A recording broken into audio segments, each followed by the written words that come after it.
Tell us about the dream that I had, Aaron. I, last night woke up to June in a panic.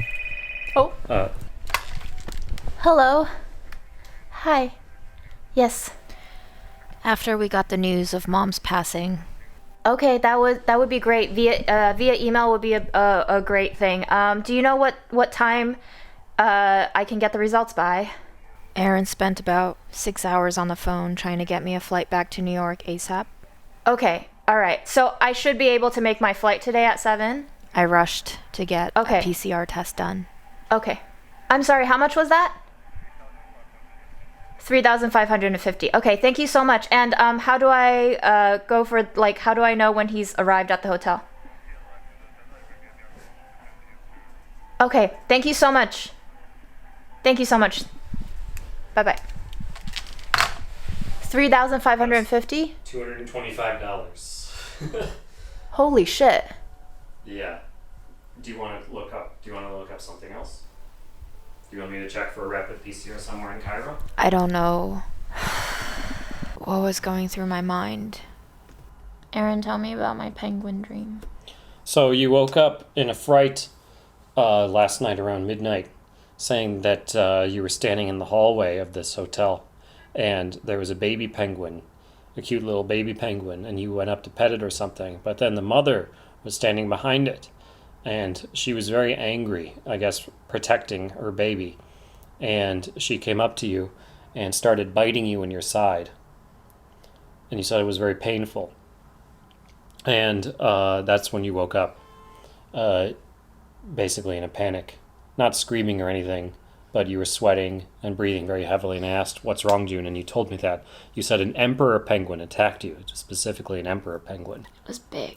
Yes. Because you laughed at me. I did laugh at you. Because it was a penguin. Because you were terrified of being attacked by a penguin. And I was like, aren't they not very big? And you were like, emperor penguins are big. And I said, what are they, like 1.5 feet tall? I'm going to Google it right now. I mean, do you even feel anything after receiving the biggest shock of your life? Approximately the height of a 6-year-old child is what Google says, and they weigh about 40 kilograms. Are you capable of feeling? Weight does. So they're not small, I'll say that. They're bigger than I thought. After you've reached your breaking point. This is okay. This is as big as an emperor penguin gets. So I wouldn't want to be attacked by one. What about that one? That doesn't exist anymore. I think that's an extinct one. The one on the right is the emperor. I don't know what time my mom passed. It was sometime after 9:30 p.m. here. Sometime after 3:30 p.m. in New York. So that could have been her message, was the penguin thing. Maybe she was trying to wake me, I don't know. Right. I never knew Sufang to say the word penguin in my entire life. I don't think she felt very fondly towards penguins.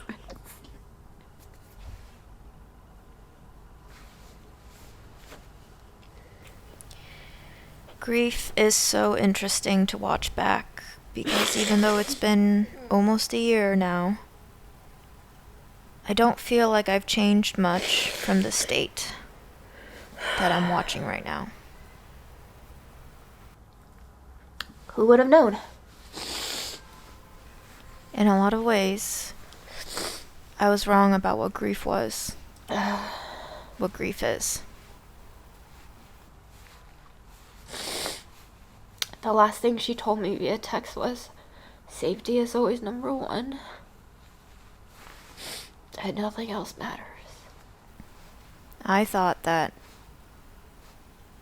grief is something you pass through and get over.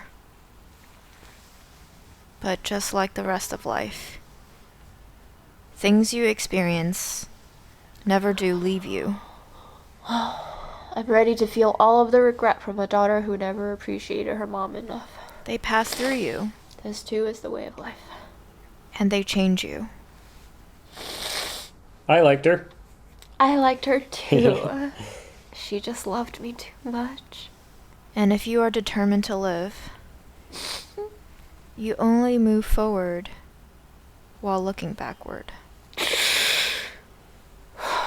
Because without looking back, We'll see if we can get a little more Egypt in before I go tonight. You don't see the shift. Thanks. Do you remember when I woke you up? Around midnight, I think. That was the dream. And then I woke up again at 4 when I got the message. And I thought you had another penguin dream because you woke up in basically the exact same state. You were breathing heavily and very distressed. And I was like, oh, June got attacked by a penguin again. I read the message. It's from my neighbor. I don't know them. It was over Instagram DM of all places, and I thought it was a joke, and it wasn't. And thank you to all the neighbors who is currently taking care of my grandma, and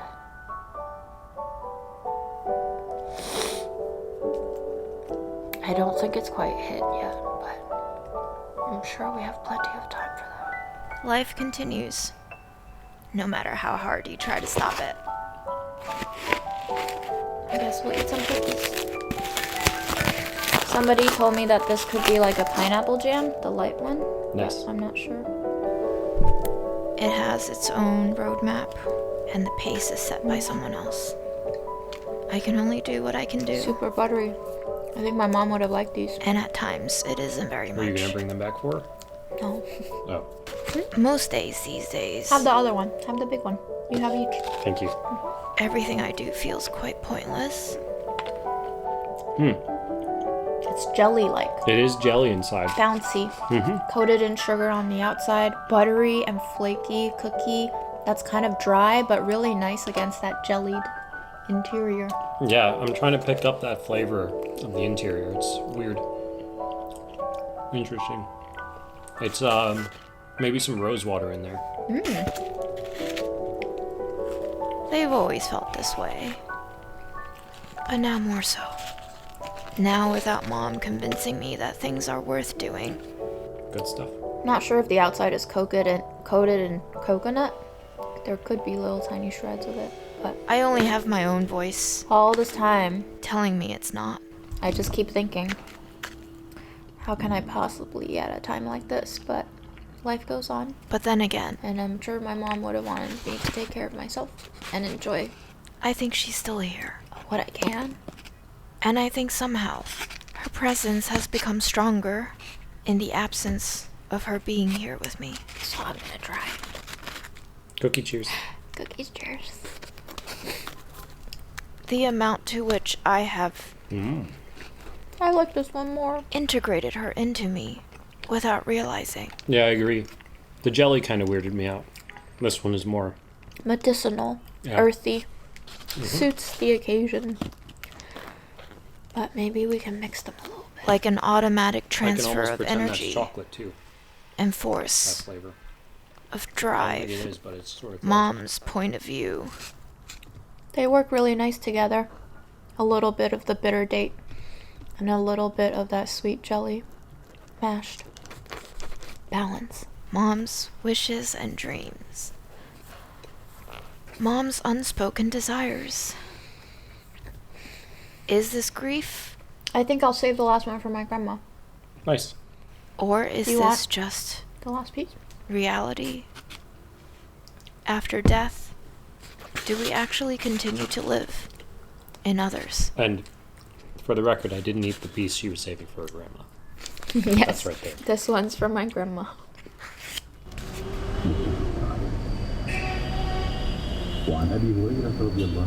Memory is faulty, but I believe this to have been the most peaceful I had felt in my entire trip to Egypt. Only after Mom died did something in me realize there are no promises, so why have expectations? That I felt so out of place in Cairo was because I had an imaginary ideal of what going away to a faraway land would feel like, look like, taste like. And when you set expectations for yourself that are not based in reality, it will truly hurt you if you were to ever return to reality. So when Mom died, that was the most real of life I'd ever tasted. Everything before seemed imaginary. But the shock and the pain and the numbness, that was more real than I had ever imagined real could be. A complete paralysis. Just riding your body through all the stops it has to make and observing quietly from the inside out.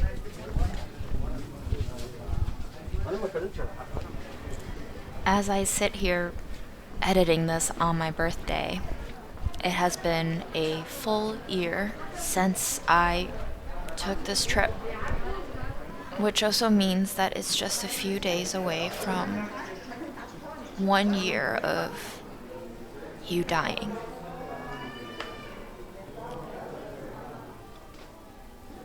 I still remember everything that I'm looking at right now. I remember looking at these pews and thinking, this reminds me of church when we used to go to church together when I was little. And I would think of how we used to go to Burger King after going to service on Sundays.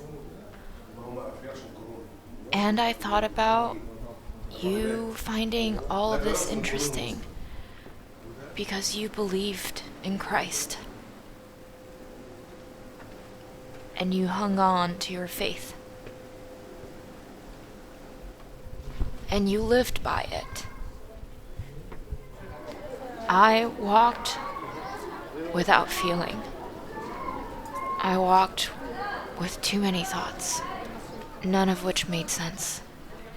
I felt completely lost, completely soulless, completely directionless. Okay. Where's Santa Maria? Okay. Thank you. U.S. Okay. Shukran. If I didn't have Aaron with me, I don't know what I would have done that day. Probably just sat somewhere and cried until it was my time to fly away. But he took me here, and we walked downstairs, upstairs, and the sun was bright, and the churches were dark, and the kids were screaming. We even ran into a funeral procession. And it was comforting because I was reminded that my mom was not the only person who died. This really is just a part of life. This is the world. It is out of my control. It truly sucks. And it hurts so much. I am alone in my own remembrance of you, but I am not alone in remembering who you were, what you did, what you left behind. And I am not alone in experiencing the pain of life and tasting the misery of missing someone they love. And if you can find communal solace in this pain, perhaps that is your only salvation.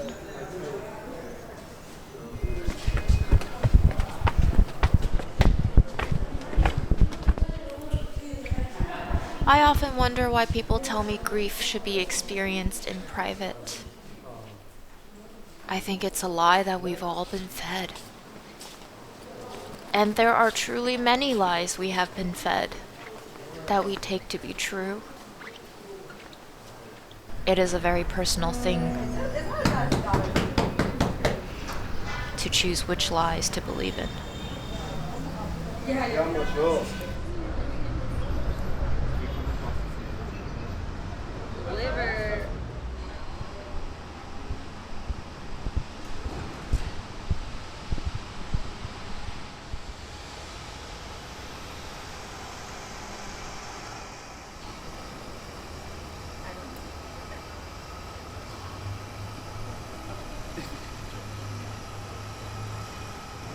Does it make you feel closer to God? Nope. I just like the aesthetic. This is the way we'll decorate your palace? Since your death, I have chosen to embrace new lies. I want to believe that there is no afterlife. And I want people to stop telling me that I'll see you again one day. I want this to be it. I want one life. I want to romanticize it. I want to burn down my romanticizations. I want to shatter all my illusions and make new ones. And I don't want to have to do it again after I die. And I do miss you, Mom. I wish very frequently to see you in my dreams. But you've stopped coming to my dreams.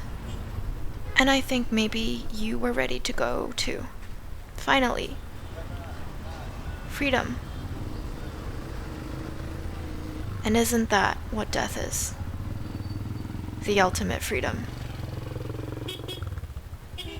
Why would I want to be a slave to this world forever? Why would I want to be a slave to a different world again?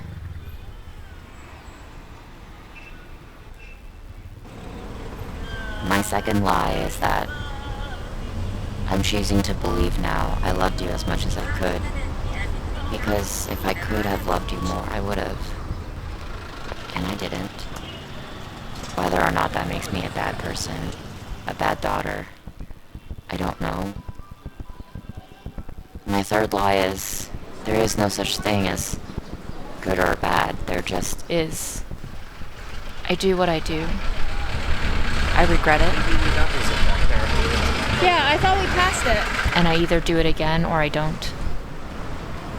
These days I think about whether or not I would choose to do something if I were to die tomorrow, if I were to die next week. I have no idea how it works. If I had a month left to live. It's not a bad place to start with some good looking fries. If I had a year, or 2 years, or 5 or 10. I don't think beyond a month most of the time. But sometimes I give myself a giggle. And I think, what would I choose if I had 5 more years to live? Not salted. What about this though? Do it. Oh, that's just paprika. This definitely. That's a lot, dude. I bet you thought you had 5 more years to live, right, Mom? Why not paprika too? I bet you thought you had 20 at least. Okay, alright, buddy. Yeah.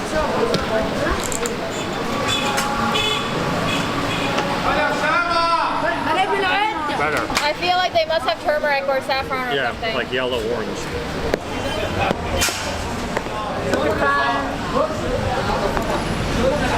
Cool, right? I think so. This is our feast too.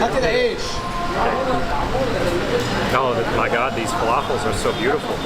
What are these spices on it? The like shell things? Coriander? Yeah, coriander on there.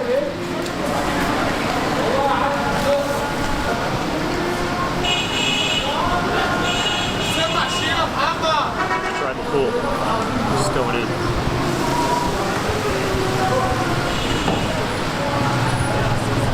Oh, what's that flavor? Have I just eaten so few fava beans in my life? I don't know what they taste like. Getting an eggplant, some fries with it, some of this, no idea what that is. Probably like tahina. Tahina, probably, yeah. Maybe some of this. I'm sure perfectly washed.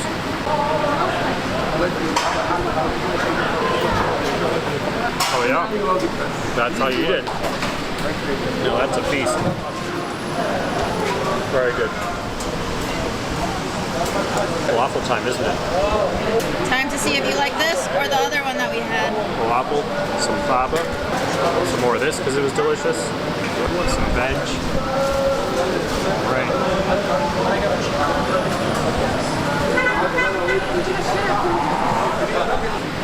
Each wrap is better than the last. You gotta get an onion in there now.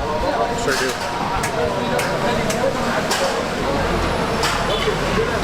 That's the way to eat it, June. Assemble your own sandwich. I love it. This is a real meal. I'm Nice. finally happy with Egyptian food. Yay! We did it! Whoop! This eggplant feels so tender and so creamy. Wow. It's sour and spicy. It's almost like roasted pickled eggplant. A little bit of tomato. A lot of zing.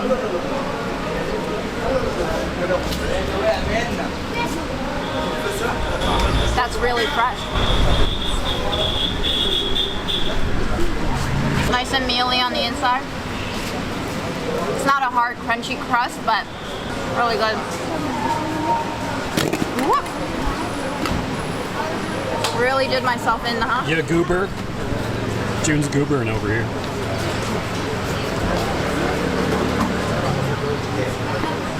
They just keep coming, Aaron. Yes.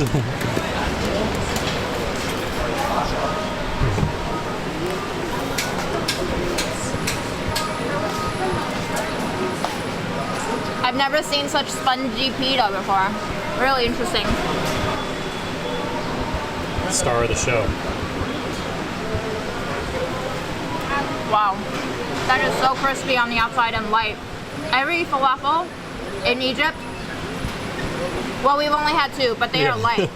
I'm not sure what I knocked over, but my sauce just became filled with the soup, I think. You're funny. What a great way to leave Egypt, June, with a sock full of soup. You can have it on the flight on the way back. Not a big fan of the pool. It's very bland. This is nice and whipped, though. Creamy. I'm not sure if it's tahini, actually. I remember not liking this meal.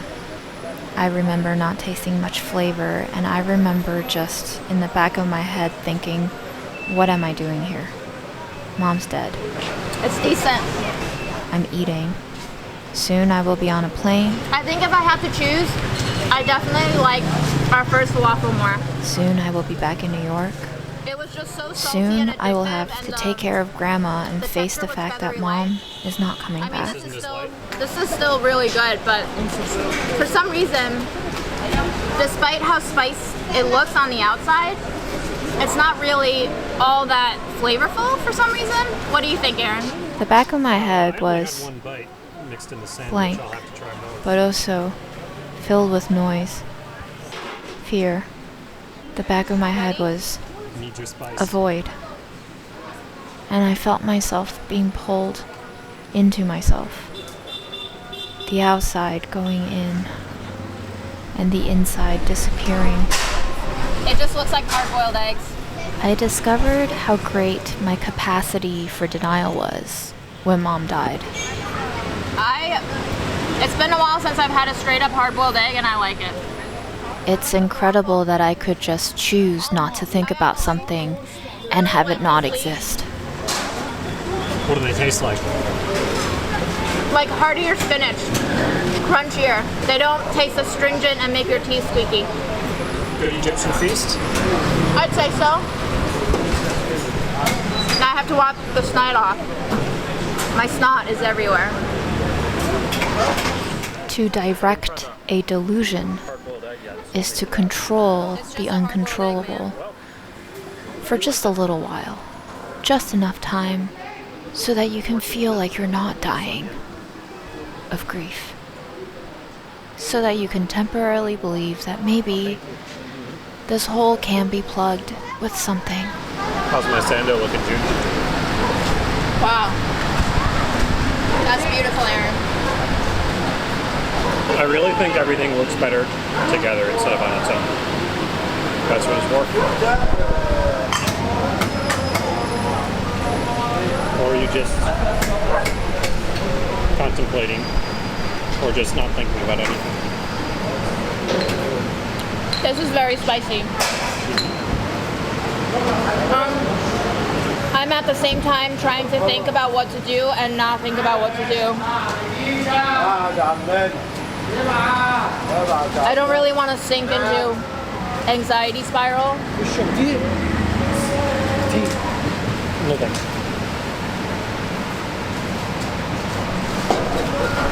I just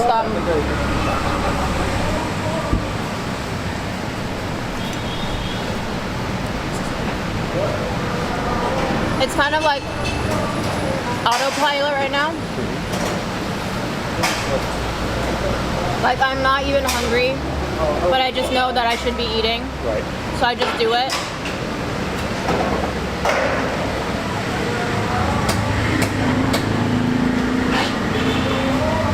I'm just doing what I think I should be doing. I don't know, it's kind of like I feel like there's a button that's been clipped inside me and I'm just trying to coast on it for as long as possible in this shift right now. Right. I'm pretty certain the breakdown will happen soon. Well, don't resist it. I don't think I'll be able to anyway.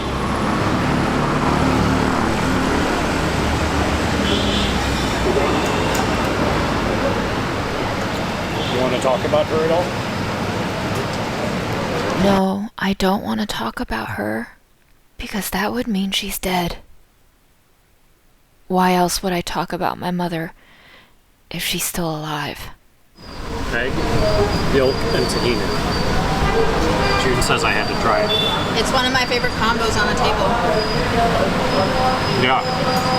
The creaminess of the yolk creams up the tahini. They cream each other. It's a creamy party. They cream each other, Aaron? Okay, that does sound a little weird. Don't think about it, don't think about it, don't think about it. Because once you start thinking about it, you can't stop it.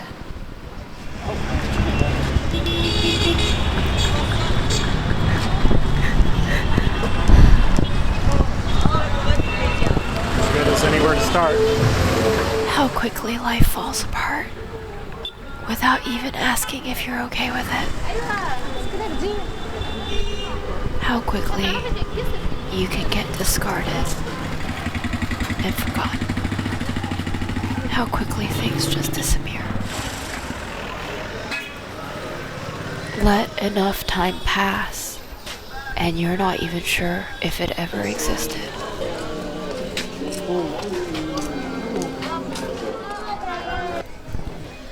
I didn't realize it at the time, but it was good that we walked. I got one last taste of Cairo, breathing it all in. Sometimes all you can do is walk. No destination, really. Funny enough, this might have been my favorite part of the trip. Just wandering about. Not at all certain where I was headed. Not at all certain what the goal was. I suspect this is what most of life is. This is a fun part of town. Seafood market. Walking about. Sometimes in a straight line. Sometimes getting lost. So you do like Cairo? All of these things that I saw, I know I would have been ecstatic about if Mom had been alive. But at this point, Mom was dead. I didn't want to believe it, but it was true. Whether or not I believed it was irrelevant. Looking back, I'm entirely surprised by myself. I don't know how I wasn't just a puddle on the floor. Crystal. Think about your mom dying. Then think about trying to navigate yourself in a foreign country and trying to enjoy the last remaining hours of your trip, knowing that your mom has died. How was I able to walk? It's a nice place. But it was in moments like this that I found peace. Wind, tree, light, people, even noise. The noise didn't hurt me anymore when Mom died. Very few things hurt me anymore after Mom died. I tell people I think my physical tolerance for pain has increased. I think, too, the threshold for mental pain has grown. Maybe all it takes is for something inside you to break, for you to not feel that jarring sense of something's wrong. After all, if the whole framework falls away, what do you have to complain about? You're free. It's funny how life replays itself without you noticing. On this walk, random kids walked up to Aaron, started talking to him. It reminded me of when I first met Aaron in China, when we were both teaching abroad for a year. It felt like we had returned to our beginning as we met our end. Full circle, as they say.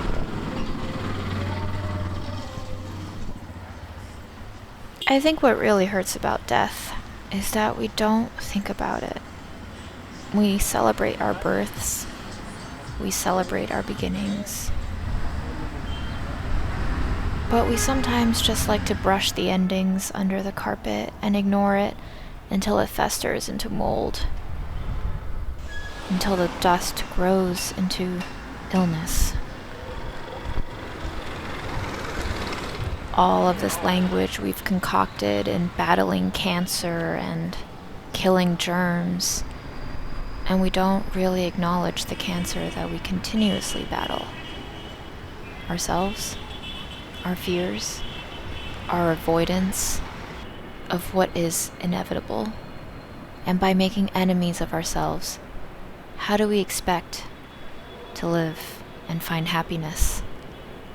The inherent denial that we hold on to is like holding a knife by the blade. And we bleed out. Hi. Hi. Is this still for Jeff?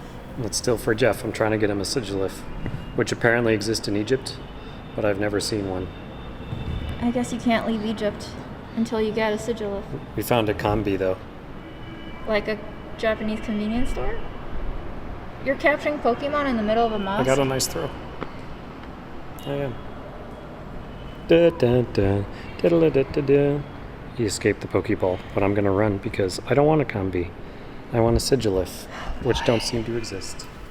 I miss you so much, Mom. I don't know if I've said that yet, but I do.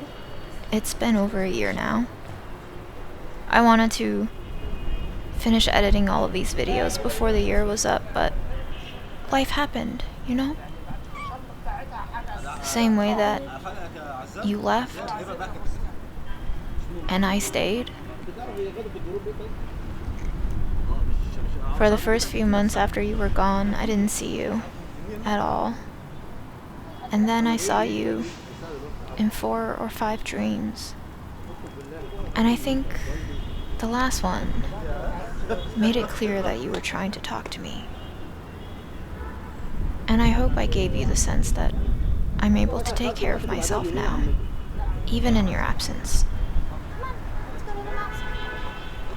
I turned 33 last month.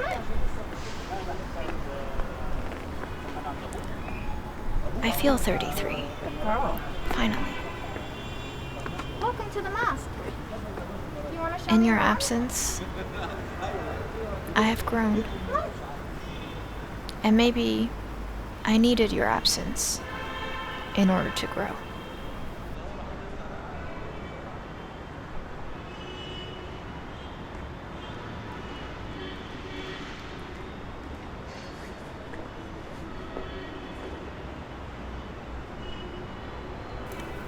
I saw some of the most beautiful sights in Cairo on this last day.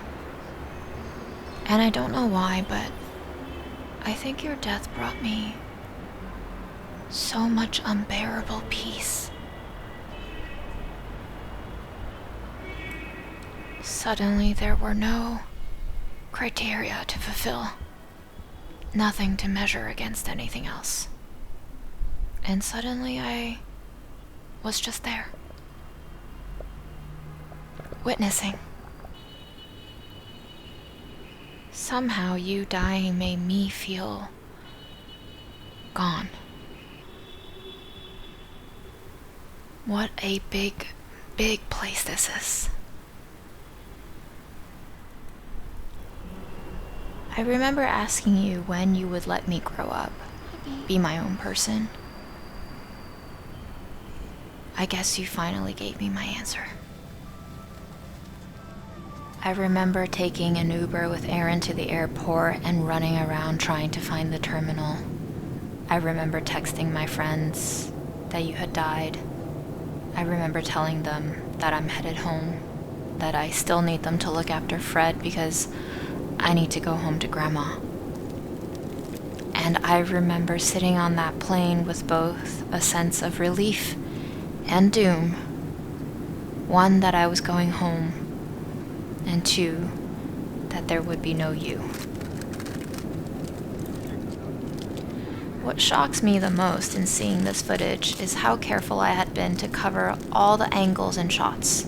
We have a bird's eye view, we have a first-person perspective, we have a sideways glance, we have a up-close shot, we have me staring at the TV, we have bread dipping, bread squishing, rice fluffing, showing you all the textures that you'd want to see in a food video, and at the same time knowing that my mom was dead. Surprising, isn't it? How we can just go on autopilot and do the same things we've always done and just compartmentalize everything in our brains so that we survive, that we don't melt, that we don't fragment. Here I am showing you the so-called cheesecake. A top layer of glistening hot pink cream, a middle layer of beigey pink cheese, a bottom layer of crushed graham crackers that taste like they've been sitting in the freezer for a long time. I don't think you would have liked this cheesecake, but maybe you would have thrown it into the freezer and eaten it frozen like you used to with the Entenmann's. I chose to watch this movie and processed none of it. The editing was so fragmented, on purpose I suppose, but it mirrored too much of my own. Fragments upon fragments, replays upon replays. Still piecing together the sequence of events and trying to decide what the fuck happened, how the fuck you died, and why now? Why not later? I can both love you and fucking hate you for leaving me here without telling me. But inside that anger is unspeakable sadness because I know you didn't want to do this to me. This is your worst case scenario. I know you wouldn't have wanted to burden me with anything of this sort. A house full of papers and belongings and mysteries and your mother. All the things you never wanted me to help you with became mine. My inheritance. Not just the money, but all of the pain that went into every aspect of your life. All the stress. I came to find it, waiting for me when I came home. Seeing the same cheesecake again made me so sad, angry even, that I should have to deal with deja vu. 2 flights in a row, possibly the last trip that I would take for a very long time. I wanted something new. Something that wasn't such an offense to your favorite dessert. The second round tasted even worse than the first.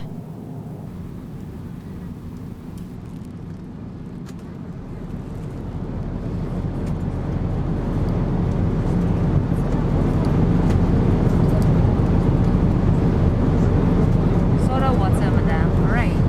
Oh, I don't need the Oh, plastic. you don't need a no problem. Thank you so much.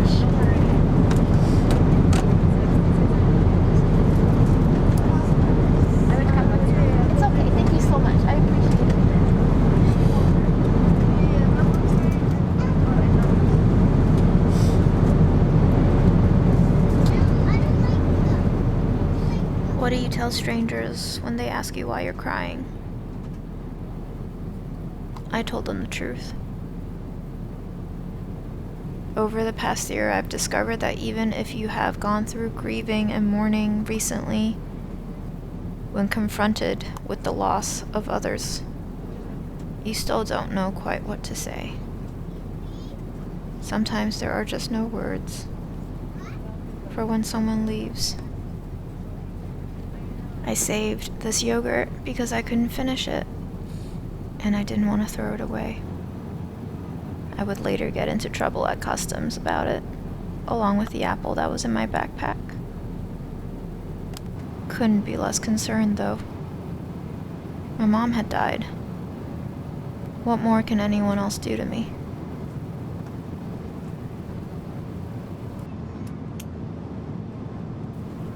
Given the option to play the same game again, do we?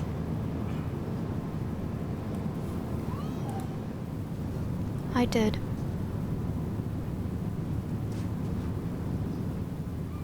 I will.